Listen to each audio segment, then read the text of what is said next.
Welcome to the Brothers in Crime podcast. We are brothers. We talk about true crime. We don't take ourselves too seriously. And you shouldn't either. Bob, today we're going back in time about 20 years, 2003, to Jefferson County, Colorado. But before we do you have something to say for the folks out in listener land? Yes, would you folks please take a moment from your very busy days and go over there on Apple Podcasts and click a 5 stars underneath the Brothers in Crime and say something nice about us, or say something mean about us, whatever you want. Just the 5 stars are pretty important. And you know, if you can rate or review us if you're listening on another platform and it's got a place to do that, we'd appreciate it so that everyone else can know how wonderful or not we are. That's great. And we're on all the socials, so feel free to tweet us, Facebook us, whatever, all the things. You know, hit us up on the gram. Maybe Bob will send you a link to his OnlyFans account. You never know. Anyway, we're back in Jefferson County, Colorado, like I said, 2003. And today we're talking about Heather DeWild, who was a 30-year-old mother of 2. Now, there's not a lot of personal information about her that I could find, despite the fact that this case has been covered by some TV series and some other places. What we do know about her is that her dad was a police officer in Denver. Her mom and dad both loved her very much. They had 3 girls, so Heather had 2 sisters, and they've talked about her and how great of a mom she was, how much she loved her 2 children, and it's pretty clear that this family is, they were pretty, from what I could tell, a tight-knit family. But other than that, there's really not a whole lot of information out about Heather. Well, it sounds like a normal family, not some of the things that we get into. So. Yeah, not like ours. I mean, these people, yeah, they're actually saying nice things about each other. Right. Just for reference, Jefferson County, Colorado, that's basically the west side of Denver, and then the suburbs to the west of Denver. And it includes the city of Golden, Colorado. West side, so you've been there? No. Okay, but you know exactly where it is. Well, actually, technically, maybe. I don't know. I might have. I've been to Denver. Plead the fifth. It's one of those things where, like in some cities and places where the line is, it's not real clear, and sometimes 2 cities that start out a little farther away maybe end up merging into feeling like one. I don't, unless there's some big sign that you see, I don't know that you would go from downtown Denver and get into the county, Jefferson County, and realize you've left Denver quite yet. I see. Now, once you get further out to the west, yeah, it's remote, but when you start seeing all the just lack of city. Right. Right. That's like trees and whatever else. I'm not sure. I don't know what the topography's like. I've never been there, so it's on my bucket list. I'd like to go sometime. Denver's kind of cool. You look to the left and you see the Rockies. You look to the right and you see flat. Yeah, well, I think CrimeCon's there next year, so who knows? Maybe we'll end up there. All right, so it's July, so not too far off of the time of year it is now. July 24th, 2003. And Heather is going over to see her estranged, soon-to-be official ex-husband. She's going to the house that they shared where he now lives. Oh, Lord, I can see where this is going. Yeah, I figured you'd have some good color commentary for this episode. Now, they're in the process of finalizing their divorce, and let's just say it's been less than amicable, which frankly, sadly, is all too often the case. Heather had recently been awarded temporary custody, and her husband, Dan DeWild, was also ordered to pay child support, and apparently this put some serious financial strain on Dan. So it's sort of everybody's understanding that she goes over to the house and she's going there to have him sign a check and also to pick up the kids' insurance cards. Remember, she's got 2 kids. And so that was her purpose for going to the house. And she takes her 2 kids with her. Now, her parents, remember, Dad's a cop, they were not thrilled about this notion of her going there. They really didn't want her to. Her dad flatly had kind of said, there's no reason for you to go to the house, figure something else out. But she figured, I'm taking the kids with me, I've got to pick up stuff, it'll be a quick trip, whatever, not a big deal. So she goes over. Hours later, nobody has heard from Heather, and frankly, it had just been too long since anybody had heard from Heather. And Dad's already worried, thinks this is a bad idea. Right, and so is Mom, and so Mom... So they're probably watching the clock, waiting for her to get back. Bingo. And so Mom picks up the phone and she calls Dan because she knew where her daughter was supposed to be. And so she says, where's Heather? And Dan tells Heather's mom, she just went shopping by herself. And Heather's mom literally wasn't having it. I mean, she even flat out told Dan on the phone, that's not true. She basically all but called him a liar. So he's saying that she came over there with the kids, left the kids with him, and decided to go on a little shopping. Yeah, a little shopping spree. And basically immediately, her whole family, her sisters, her parents, are like, yeah, no, that's not what happened. There's no way. She wouldn't do that. I mean, it's plausible in some situations, but when you're talking about a contentious divorce and dad's already worried about her going over there, that tells me this is the type of situation where she is probably only letting the kids stay with him when the court order says she has to. Yeah. It doesn't sound like a friendly sort of split up where, hey, you want to, plus she hadn't mentioned a thing to the parents of, I'm going to do this and I don't know, I need to go, get some new yoga pants or something. Yeah. So it's weird. Right. So her family, they're like all red flagged out and they know something is wrong. And so not too much later than that, still not hearing anything from Heather. Oh my gosh. It can be one of those days. They call the police. And so they say, hey, we don't know, but we need you to look into this. So the police show up at the DeWild residence, and Dan says, first words out of his mouth, I have a lawyer. All right, I don't disagree with that. I knew you'd be like, well, that's good, that's what I would do, but... I mean, look, I know it sounds sketchy as hell in this situation, because I think I got an idea where this is going, but... generally speaking, those are good words to say to the police. I mean, you got rights. You might as well use them because you don't want to end up like Marvin Grimm. Right. That's the bottom line here. And the other people that we have profiled here that have spent decades in prison to later be found out, not just technicality, but actually innocent. Yeah, it's a shame that, asserting your rights kind of makes you look shady, and generally speaking, maybe sometimes that means you're being shady. But it's also interesting that at this point when the police show up, they're really just trying to figure out, like, where is she? Right. And his response out the gate is just, I have a lawyer. So during this interaction with the police, who are, not freely invited in or to search anything until they get a warrant, Dan's brother shows up. Dan's twin brother, David. And Dan tells his twin brother, David, hey, don't talk to the police. Like in front of, so they're like, okay, this is weird. So at this point, the police are like, we don't know exactly what's happened, but you are top of the list of people that we think did something. Heather's parents immediately fear the worst based on all this. They just are kind of like, yeah, this, we know this, where this is headed. And imagine her dad, who's probably worked all sorts of cases and seen all sorts of things in the police department, his mind just goes to the worst possible thing. Now, 6 days after Heather went missing, on July 30th, the police got a warrant to search the DeWild house, which they searched, and they found exactly no evidence that anything out of the ordinary had taken place. Well, 6 days later, I mean, he'd have to be one of the world's worst criminals to, leave a whole lot of evidence out there for the naked eye. And back to him standing there on the porch telling the police, I have a lawyer, and then telling his brother, don't talk to them. I just kind of having a flashback on Jay-Z, I never passed the bar, but I know a little bit enough. You want to illegally search my shit. Yeah. In one of my law school classes, we actually broke that song down as to how accurate it was legally. It was pretty accurate. I was going to say, I think, It was that was a fun class. Shout out Valina Beatty. You were a great teacher. The glove compartment's locked, so is the trunk of the bag, so you're going to need a warrant for that. That was the same class where our final was based on an episode of The Wire. Nice. It was a good class. Okay, back to this case. They don't find anything. There's no signs of a struggle. There's no broken stuff. There's no fingerprints that are, they literally can't find anything at all that would indicate even the suggestion of criminal activity in the house. No blood, nothing. And I mean, they combed the place pretty well. Although there's no evidence that Heather was harmed or that anybody was, the police do find something that kind of raises an eyebrow. They find this DVD, some of our younger listeners won't know, but people like you and me will. You could make your own CDs and DVDs back in the day. So it's one of those rewritable, what were they, DVD-Rs or whatever. And on it is a home movie that Dan and Heather had made during their marriage. And it's a very personal home movie that it contains some scenes like an Easter egg hunt?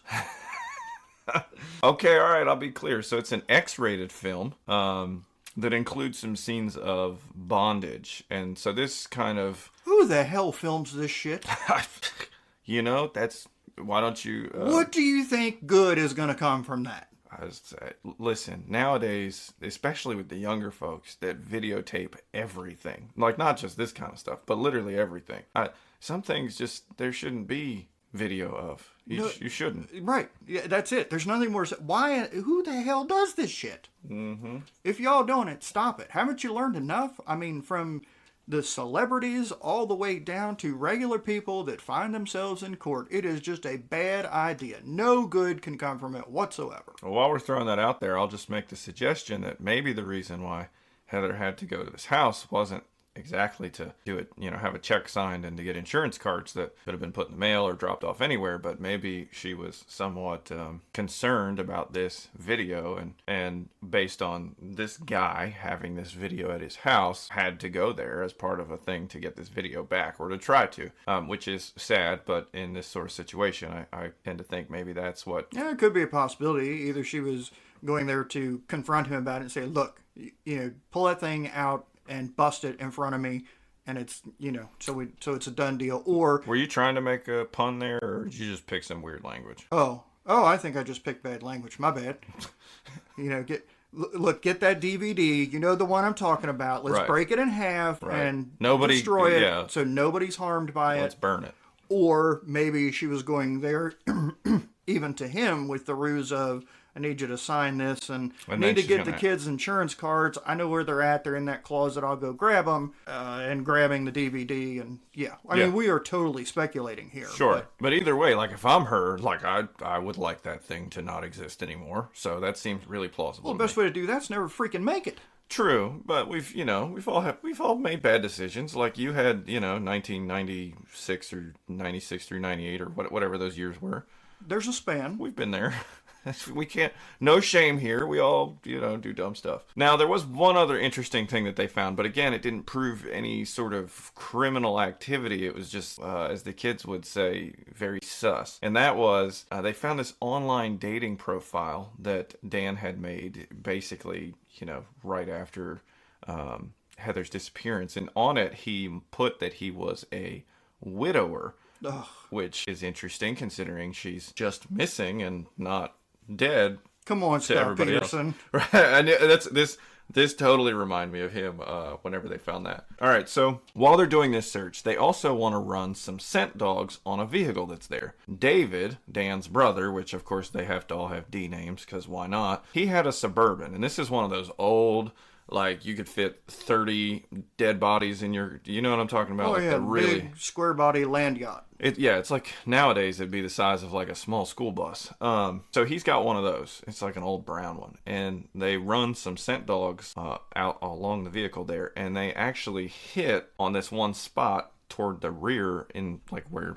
you would put a body. And so the police, this is something, but as they look at it, there's no blood, there's nothing. So they've got the scent dog hitting, but that doesn't really get you anywhere other than whatever. But they ask him about it. They ask David. So this isn't Heather's husband. This is Heather's husband's brother or brother-in-law. So they ask him about it, like, the dog's just hit on that, and he's very evasive. He's kind of just sort of talking in a circle around, well, whatever, blah, blah, blah. And finally, they just straight out say, did you kill Heather? Were you involved in this? Did you? And apparently he just gets real quiet, kind of looks down, and just says, I got to talk to my lawyer, and goes inside. And so the police at this point are just like, okay, like we know, but we don't have anything. So what do you think David does the day after this happens? Literally the very next day, on July 31st. So Heather's been missing for about a week. He does something with the Suburban. He either lights it off, details it, sells it, I don't know. Which selling it would be the dumbest thing you could do. Would be dumb. That's a great guess. But it seemed like they, because it had already been checked out. They couldn't find any evidence in it. So they did check it. Yeah, after the dogs hit, they looked through it and they took pictures. They checked for blood. They didn't find anything. Okay, gotcha. The dogs hit, but remember, those scent dogs, cadaver dogs, they pick up on that scent. Like. So what were these? Were these, because you got me confused, were these cadaver dogs that are looking for human remains in general, or were these tracking dogs that, sniffed an article of Heather's clothing and then tracked her to that car? That's a great question. My understanding was these were cadaver dogs, like bloodhounds who were trained to alert at the scent of decomposition. Yeah.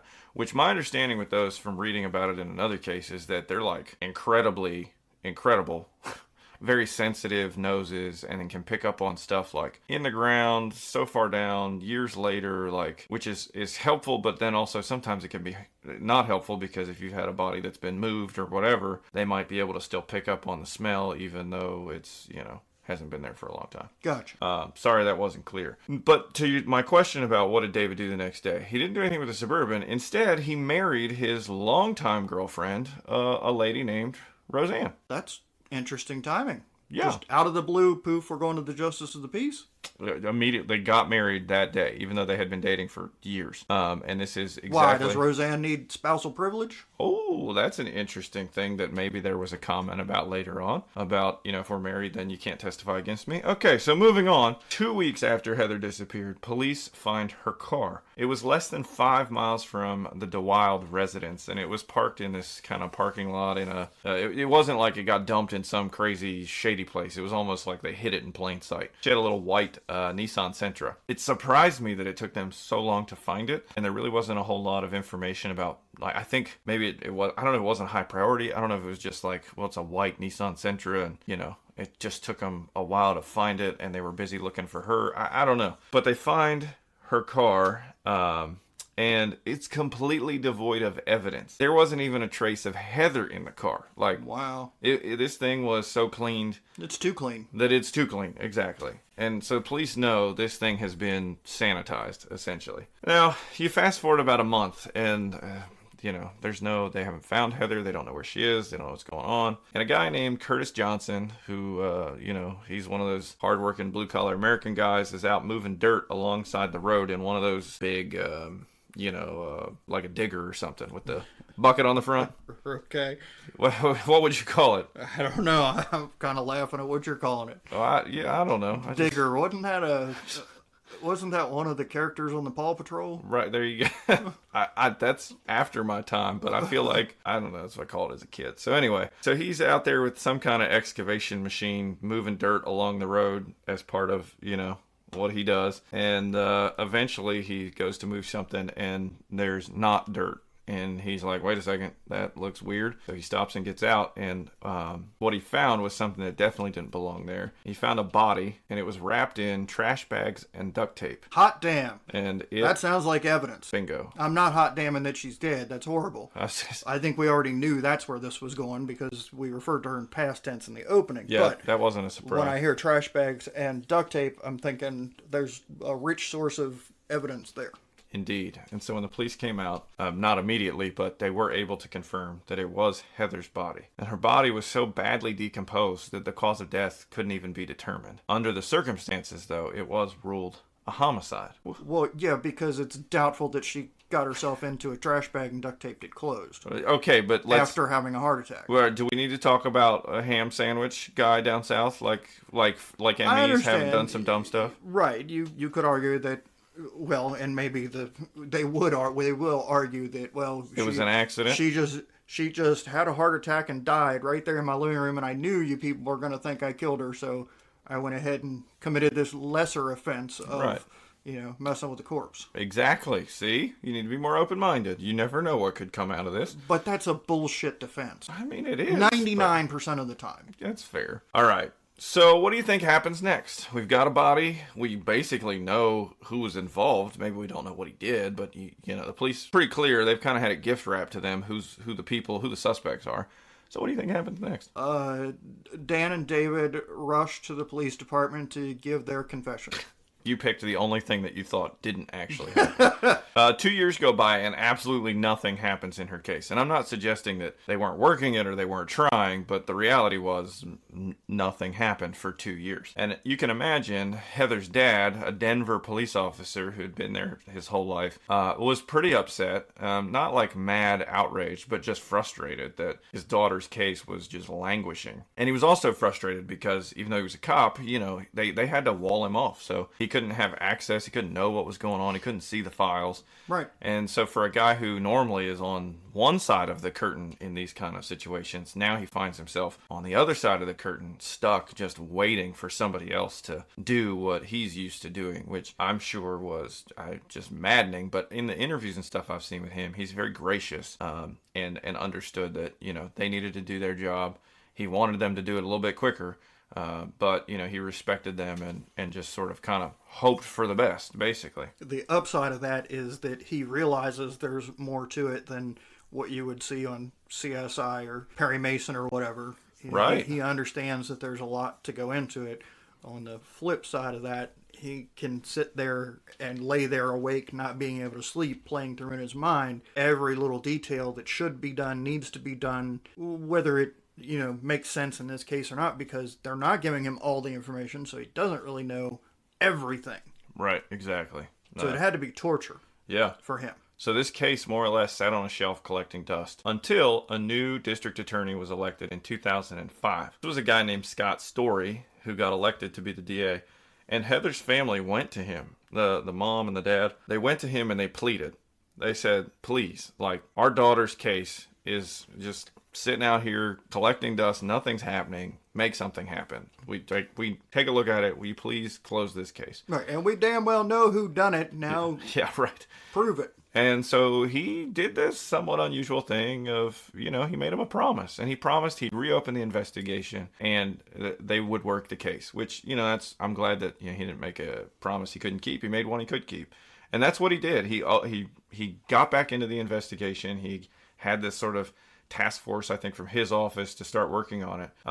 But the family, they still had to wait some more because, as you said, this isn't TV where, the crime happens and the police figure out who the bad guy is and then they run the DNA tests and they process the scene and they try the guy in 28 minutes and everybody's happy. That's not how it works in real life. As Heather's family waited some more, the DA, he put together the task force and they really started hitting this case hard. A new lead investigator admitted that there was no physical evidence in the case. Even to the point of when we get to the point where we're looking at trial, there's still no physical evidence. There's no DNA that ties a perpetrator to Heather. There is evidence. We just ain't found it yet. What we need to do is we need to put the pressure on David. Not call him in for an interview, but we need to follow him. Start talking to all his friends and family and let him know that we know, till it drives him freaking crazy. I'm sorry. Go ahead. Oh yeah, that's not a bad. Maybe you should have been on the task force. And it also may, because it's going to make him paranoid at this point, because he's the one that showed the sign of a crack there with the lowering his head when he was directly confronted with the question. And so he might also, because he's going to get paranoid about being watched and having his whole, family and friends be brought into it, he might get paranoid and do something or reveal something in the form of evidence. He might put some trash out that he's been hiding for a long time, or decide he needs to go dig up a murder weapon that he buried in the country or something. I don't know. That's just my theory. It's a great theory. So investigators obviously believe that David, who lived in the house with Dan, and Roseanne, who lived in the house too, were all involved, or at least responsible to some extent, for Heather's death. So remember, Roseanne and David got hitched right after the scent dogs hit on his truck, because nothing is more romantic than cadaver dogs saying there was a body in the back of your car to cause you to want to get married, right? Right, and your sister-in-law, missing. Yeah, she's missing. Apparently you had something dead in the back of your truck. Let's get hitched. So Roseanne's living there. It's just hard to imagine too many scenarios where, assuming the brothers were the ones who did it, which everybody does, that Roseanne didn't at least have some kind of an awareness of what went down. So remember, this crime happened back in 2003, summertime. So we get all the way to December 14th, 2011. We're 8 years into the future. That new prosecutor that I mentioned obtains an indictment for Dan, David, and Roseanne DeWild for Heather's murder. Now, nothing has really changed. The police had found zero physical evidence linking any of these DeWilds to Heather's murder. They didn't even have a cause of death. The case was completely circumstantial. And then it wasn't. While these three were awaiting trial 9 years after Heather was murdered, David all of a sudden wanted to talk to the police. Hot damn. The same David. I told you, it was eating him. Now, for you guys out there in listener land, sometimes I share my notes with Bob and sometimes I don't. in today's episode, we decided to do it in a format where I didn't share anything with him, and he's just shooting from the hip over there in his chair. So it's kind of funny that he figured out that David was the wink, whatever. Anyway. The Winkling DeWild. Yeah, right. Yeah, it's probably how he would say it. Oh, gosh. So this same David who listened to his brother and didn't talk to the police in June 2003 was all of a sudden ready to tell them everything he knew. And he knew a lot. I just want to guess before you get going. Okay. I'm just guessing here. We're going to see. My thinking is Dan killed her. David disposed of the body. Roseanne helped clean up. All right, go ahead. Okay. So David told the investigators that his brother Dan started planning Heather's murder in April of 2003, 4 months before it happened. Any idea why? There's a specific reason that he decided he was going to kill her. Well, you had said she wanted child support and that was going to hurt him. Right? Yeah, just stop. Yes. He was super pissed that he was going to have to pay her child support, and that's when he decided she had to die. All right, listen. And, Dan's a lost cause. He made the wrong decision, a horrible, evil decision to end this woman's life. But for all the guys that get to the point where you're going to separate and it's going to be expensive because child support, alimony, whatever, listen, here's some sage advice I got a long time ago. It's cheaper to keep her. I mean, that's what they teach you in law school. That's just what it boils down to. I learned it didn't come anywhere close to a law school. I promise you that. School of Hard Knocks for Bob. Okay. I don't think that. I don't think the bookie that gave me that advice had been in law school, but I could be wrong. Well, jail's kind of like law school, just different. But anyway. Okay. So David, being the good brother that he was, as you have so keenly figured out, felt that if his brother tried to do this alone, he'd probably get caught. So like any good brother, he just wanted to help. Oh, Lord. I can't get over that part. And then I thought, I'd help you with a lot. I don't... Yeah, there's a line. There's a line there. You're not the one I would call, first of all. Well, that's probably... I appreciate that. But that's a little bit too... Well, let's see.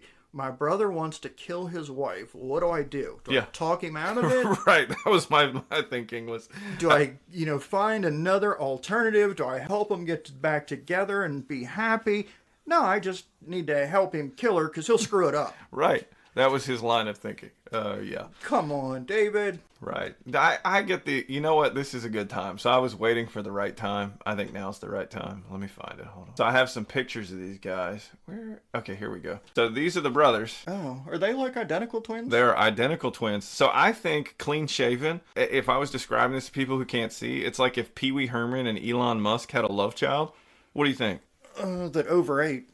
Well... I mean, Elon's had some thicker days. Yeah, he goes through the dad bod and then back. And then this is like a poor man's Ted Cruz. Yeah, I was getting, with the facial hair and the way the expression on his face right then. Yeah, like he just smelled a fart. Kinda. Yeah. Okay. And then I also have. It looks like once Dan was in jail, he had some fun times. Bob's laughing. There's a mugshot of him where he must have got taken down by a southpaw because his right eye is rather black. Yeah, he's got some scratches and yeah. And he has a look on his face that suggests that he's not having a good time.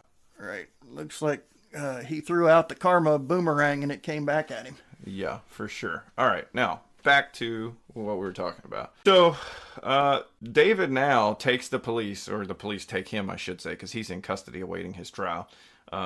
But the police escort him, and he walks them through exactly what happened at the DeWild residence back in July of 2003. He explains that Heather shows up in her white Sentra with her 2 kids. Remember, they were there. And the kids are playing in the house. Dan then basically kind of asks Heather to come out to the garage and gets her to come out there. When she comes out, Dan shuts the door behind her and basically just manhandle throws her to the floor. She's kind of laying on the floor on her back, on her elbows, starting to try to kind of get up, basically trying to figure out what the heck just happened. In this moment, she's looking at David, who's already in the garage, and he's kind of standing off to the side, and their eyes meet, and he describes it as like she's looking at him like, well, what's happening and why is this happening? And almost he understood it as like a look of help me. Right. And right. Absolutely. That's totally what I'm feeling. And in the moment, he just looked at her, and then he watched as Dan hit her in the head with a hammer. And she fell to the floor, but she wasn't dead yet. And that's when Dan used a rope and put it around her neck and hanged her from one of the rafters in their garage. After she was dead, he would stage her body, this is Dan, by tying her up in one of those bondage positions like she had been in the video. Ugh. So back to your point about, some kind of David Carradine thing. Maybe there was I don't know if this was a thick twisted, I'm just getting the last laugh and controlling you because I'm what's the phrase you like to use? Bag of shit? Yeah. I could totally see it being that, but, this was clearly well thought out, so maybe some part of him thought maybe there's some way in which we do this that I can argue that, it was just a sex gone wrong kind of situation. I don't know. That never came up, but this guy, who knows? Anyway, so after Heather was dead and he did those things, she was then wrapped in trash bags, duct taped, and put in the back of David's Suburban. David then, while this is all going on, he moves Heather's car, and then he drove Heather's body, so you called that one, in the back of his Suburban out to a disposal site. Now, he was supposed to be going way far out into this remote area where she probably never would have been found. This is according to the investigators and the DA. This place where they had planned to dump her body was essentially like a wasteland, no man's land area that like nobody would ever go to. David, he's driving that old Suburban clunker and had some transmission issues on the way, so just had to settle for dumping her on the side of the road and burying her a little bit in this area where our guy with the Bob the Builder tool went and dug her up.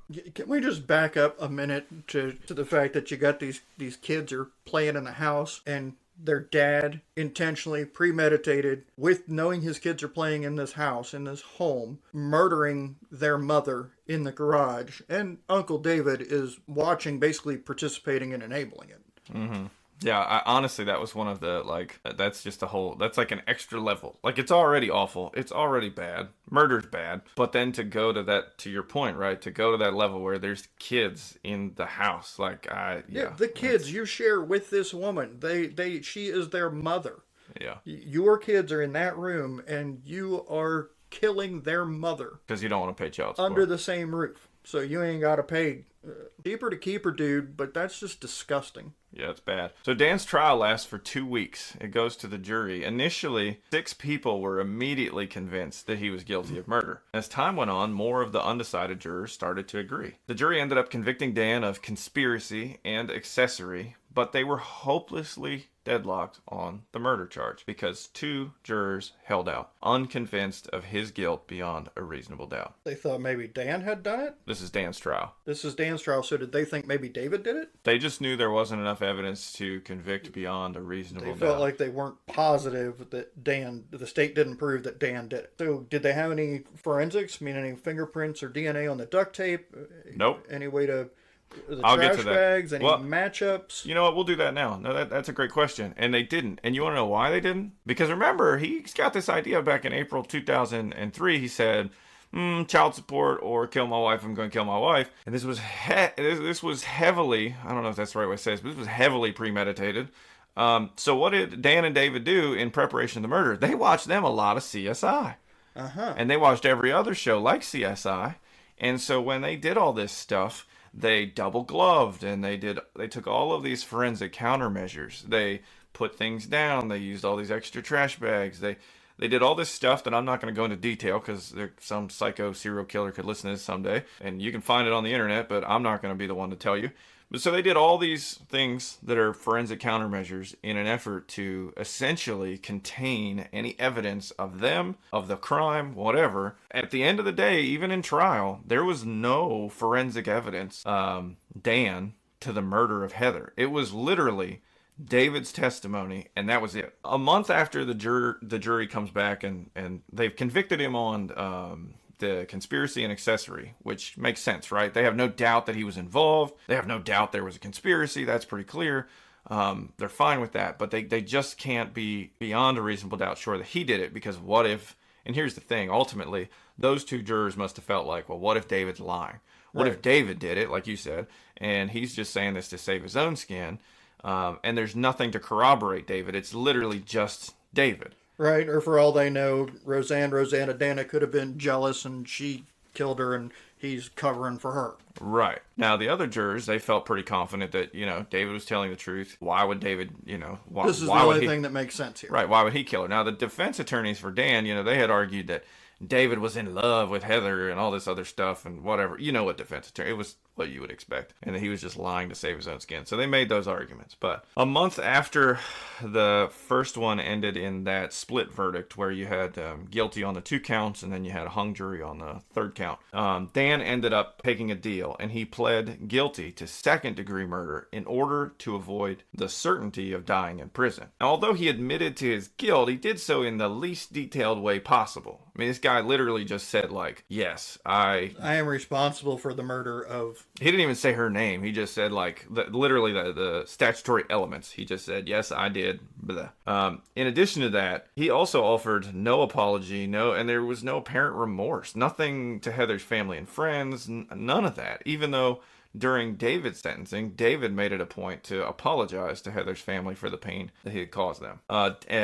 Dan was sentenced to 74 years in prison. And when I go to the website for prisoners, his parole eligibility date is June 5th of 2048. So he's in there theoretically at least till then. Brother David, do you care to guess what happened to him in all this? I don't know. Did he get a deal for? Oh, he got a sweet deal. Yeah, spilling it, or he did. There was no 1st-degree murder for him. Okay. No, I don't have a clue. Okay, so David got a 12-year sentence and was paroled in 2020. So he is out there amongst the people. When several jurors were asked whether they would have convicted Dan without David's testimony, because remember, these 3 were indicted. They were the prosecutor was basically like, I'm just going to indict them and do the best I can with what I got, which the family was in favor of. And frankly, to your point, I don't know that they planned it this way. They didn't indicate anything that led me to believe that the plan all along was to get David to crack, which I think, to your point, that's what they should have done. I think if they had started that plan in 2003, they'd have probably had an indictment by 2004.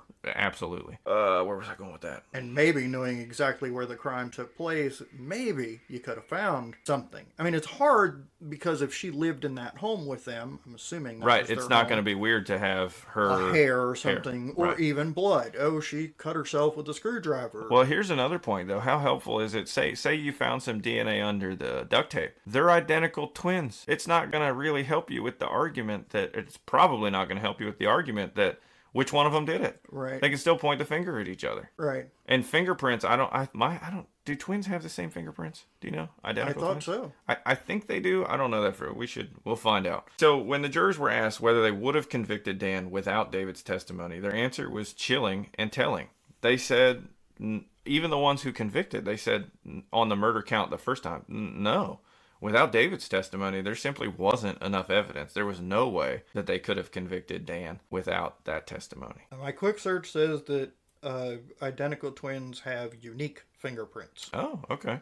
So fingerprint evidence would help, but they double gloved. So good luck finding fingerprints anywhere. And they both lived in the house. So you would expect them in the house. It would have just been whether they had them on anything, the duct tape and that kind of stuff. That's where I was really thinking fingerprints is under that duct tape when you go to tear it off. But again, all these forensic countermeasures because they, watched CSI and the like. Well, I'd like to know how they figured out how to pull tape and rip it with gloves on. Because when you got gloves on, tape just wants to stick to them sumbitches and nothing else. That is true. I've never wrapped a body before. Allegedly. But any other time, both in my medical experience and in my handyman experience, you got gloves on and you try and do anything with tape, suddenly you've taped your own damn hands together via the gloves. Right. Well, I said there wasn't a whole lot of information out there about Heather, and there really isn't. But one of the things that I noted in her obituary was that in lieu of flowers, the family asked that anybody that wanted to make donations, there had been a fund set up. I think it was like a fund for her kids for college, because